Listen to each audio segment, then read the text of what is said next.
So first thing, she gets experience from killing wolves and boars. So it might be a good option for us to go kill them before she kills them, right? How? With our scout. Now that I think about it, it might make quite some sense to open double scout. Maybe opening double scout, going for those wolves. Not the boar, like you can take the boar, right, with scouts, but you can take you can kill wolves with your scouts. So opening double scout against JD may seem like a good idea to me. I have to try it, I have to test it, but it sounds like a good idea to me. So that's the first thing. She gets experience from killing wolves and killing the boar. What else? Once that's done, she will have to look for fights. She will have to force fights because his objective or her objective is to get level 3 as soon as possible. Whenever she gets level 3, it's going to be very hard to kill her, especially if you're still in feudal age. Why? Because she gets like a lot of range armor and also damage reduction from ranged attacks. Damage reduction from ranged attacks and range armor. So it's almost impossible to kill her in feudal. And that leads us on to the third point, which is we don't really want to spend too long in feudal against JD. We kind of want to go castle and get ourselves crossbowmen, right? Crossbowmen, or in your case, poison arrow archers. Because otherwise, there's no good way for me to kill JD. I can't kill her with spearmen. I can't really kill her with horsemen unless I find her on her own, you know, moving around, and I find her. I go with a couple of horsemen, maybe 3, and kill her. Because she's always going to be surrounded by knights. So it's going to be hard for me to kill her with horsemen. And archers, well, we've said it before, right? In feudal, it's very hard. Other than that, I think only crossbowmen are a good option. Okay. On this map, sheep are always on the edges of the map. You will find no sheep in the middle of the map. Absolutely no sheep, so never go for sheep over here. Go for sheep on the edges. Okay. Okay.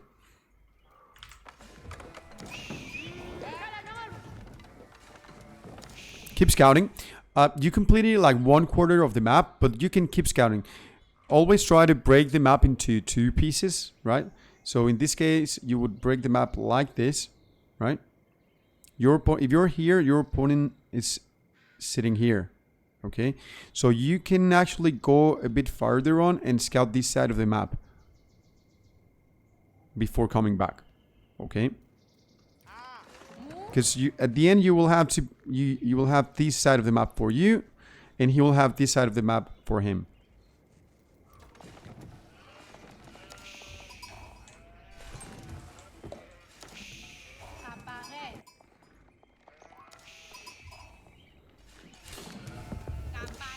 Okay, you're aging up.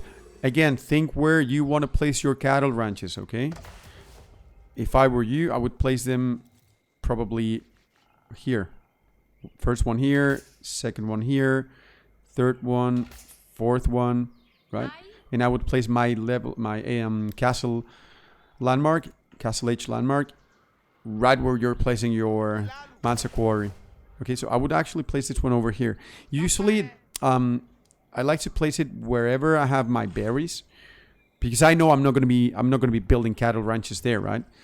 So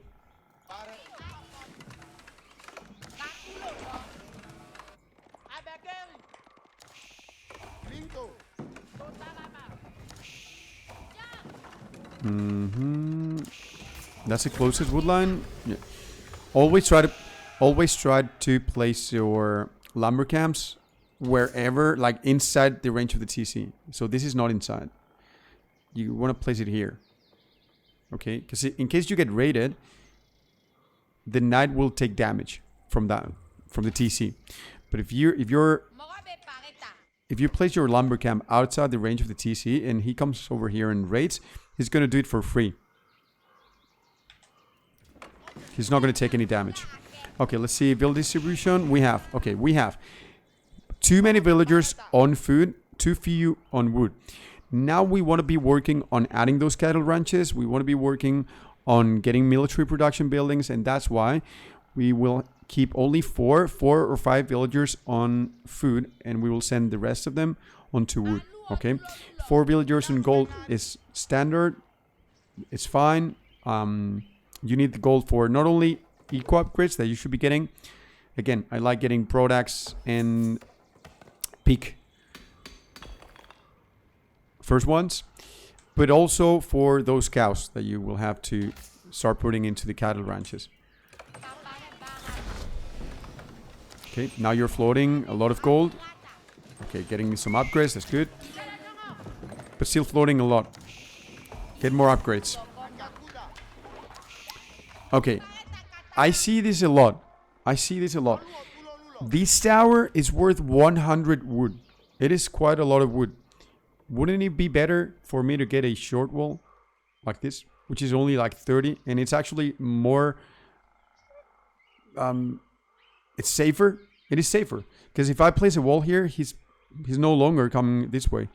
But if I place a tower here, sure, I can put some villagers in if he raids, but he can still raid, right? So when playing against French or JD, getting short walls like this, or just like this, it's very useful. Better, way better than towers, okay? Towers, static defenses are not the greatest, okay? So try to avoid them. I mean, of course, if you go for like a mining camp over here, it's not like you're gonna surround, like it's not like you're gonna wall your stone mine, right? You place a tower. In that situation, in that case, yes. But other than that, it's better, more preferable to go for short walls rather than towers. Okay. You're floating a lot of resources because you have too many people on wood, on food, and you don't really need food that much at this point.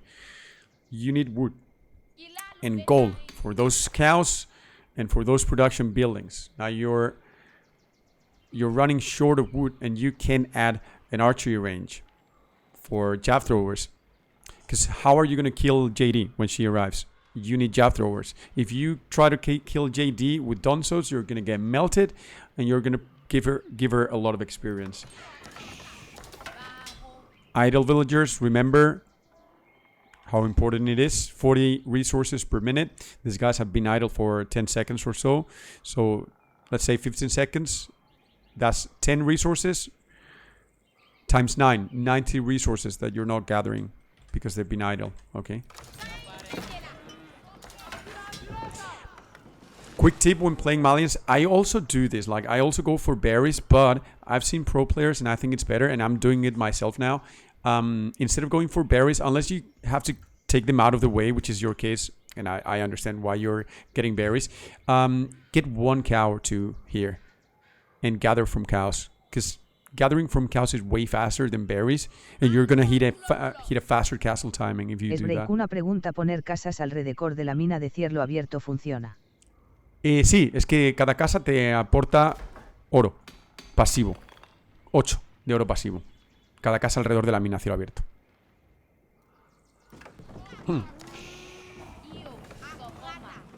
Put them in. Okay. All right, let's take a look. No, esta no. Okay. You're getting raided, but let's take a look at his base. This scouting is very late. You should have been here way before. Or actually, you did scout this before. I don't know if you scouted this before. I wasn't really looking. Excuse me if you have. What do we see here? We see blacksmith. We see an archery range. We didn't see a mining camp here. So this means 1 TC push, 1 TC aggression. Okay. There's no risk of this guy going castle age. Why? Because I'm seeing units. And I'm seeing units. There's no risk of this guy going for second TC, at least not for now. Why? Because he added an archery range. and he's producing archers, so there's no way this guy's going for a second TC. So now I know that he's playing on 1 TC and I'm playing on 1 TC. Good.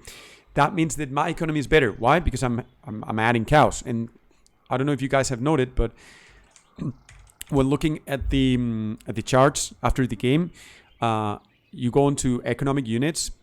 When playing Malians, see, economic units are traders, villagers, fishing boats, okay? Everything that's an economic unit.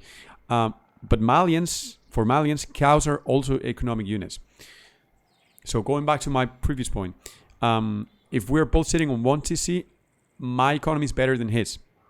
And I have to be defending now because I'm investing a lot of resources on getting my economy ahead. I'm going to be a little bit short in military units. I have to play defensively.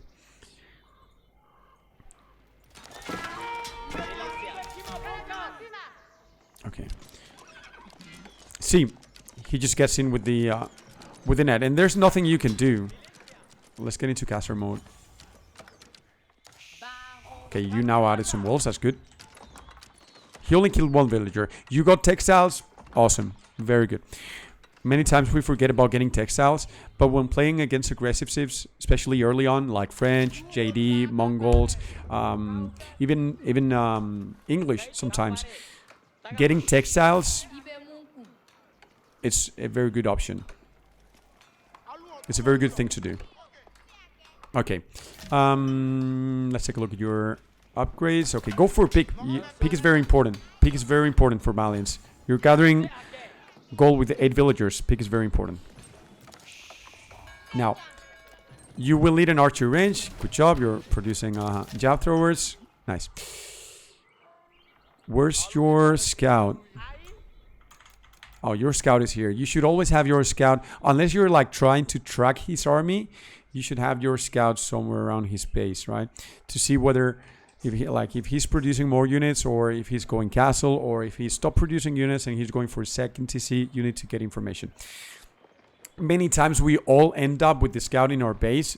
I mean, it happens. It happens. Just try next time. Try to have your scout in his base instead of yours, or around his base.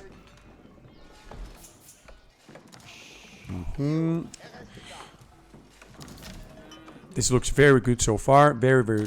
Don't push. Don't push. Remember that if we're going for an economic approach, for a booming approach, 2 TC, 3 TC, Malian cow boom, we have to be playing defensively, right? If we want to get information, we send the scout out. You may sometimes see me producing a scout, like getting another.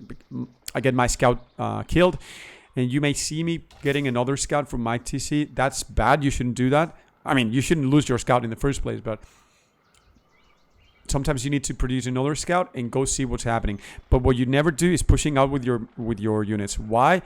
Because now your base is open for raids. 2, if he has archers here, he's going to delete your army. You can really defend it. And then he will have 17 military pop and you will have 0. Which is a way bigger difference than 17 versus an 8. Okay, so these small groups of units, don't push with them. Okay, you're going for a second mine. I feel you're a little bit in the dark here. You should send your scout over and see what he's doing. Like, you're fine. You're sitting on 1 TC. You got passive income from your pin mine. See? You left, and he has a chance now to raid. So keep your units in your base. Never, ever, never, ever, ever chase horsemen / knights with your donsos or spearmen. Never, ever. Okay? Your spearmen or donsos act as a shield of your archers or jab throwers. Okay? You never run behind horsemen or knights. Because if you do so, you're giving him the opportunity to snipe your spearmen or donsos with his archers. You see? I mean, now he's even like, he's charging, but he doesn't care. And also, when playing against JD, you saw that? You have to snipe JD with your ranged units. There's no other way. Like, remember what we said at the beginning of the game, of the session. It is hard for you. It's going to be hard for you to snipe JD in feudal, and you don't want to be taking fights. So you play defensively. Play with your TC in base, and if she approaches, you have to snipe her down with your jab throwers or archers. There's no way you're gonna kill her with spearmen.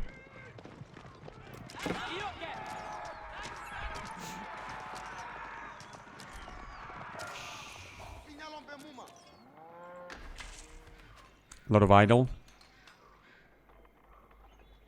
Okay.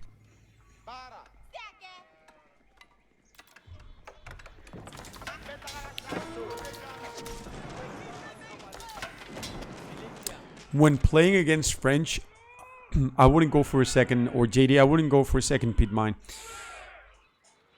Unless I knew that it was a very safe pit mine, like he's going for a second TC or something, and I can produce some military units and defend it. I wouldn't really go for a second pit mine, because you see, you're spending a lot of resources on your economy. He's gonna have more army than you. You're not gonna be able to defend this, and these are all wasted resources now. Okay, you're floating resources. Never stop producing. Never stop producing. Okay, you're aging up? No, you're not. Oh, he is aging up. Okay.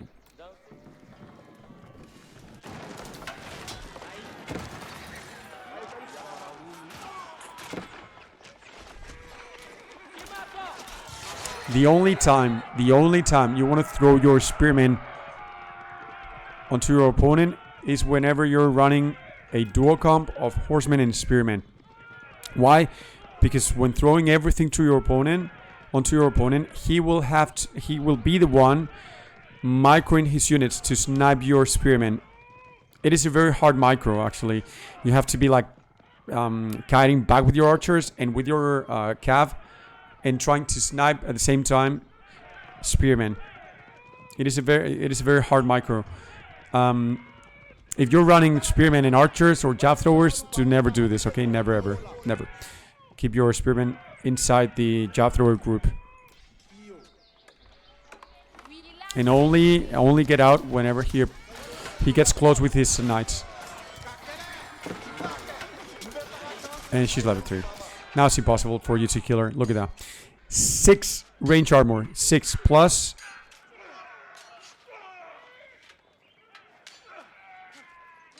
It doesn't tell here, but she also has damage reduction from ranged attacks.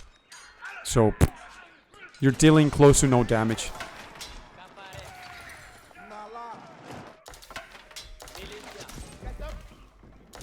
At this point, you're dead. La feria, sí. Not useful. Not useful. Way better to get a wall here and here. A wall. Not useful. What would be a better use of these 100 wood military buildings? I'm gonna need them once I hit Castle Age.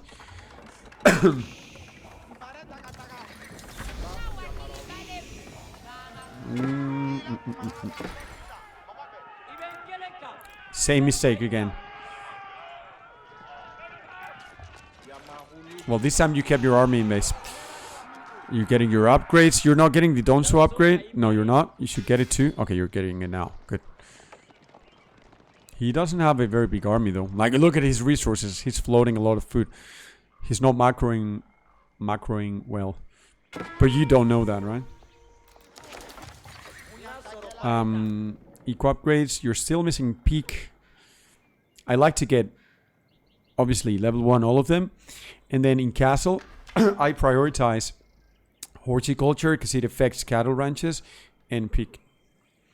Unless I'm planning to transition to archers, in which case I would get broadaxe level 2 before peak level 2.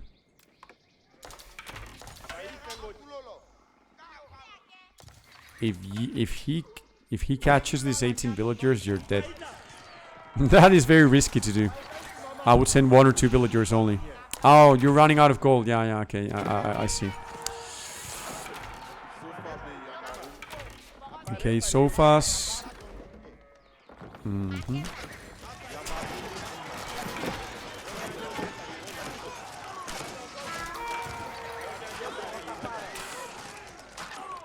Okay, so you're dead now.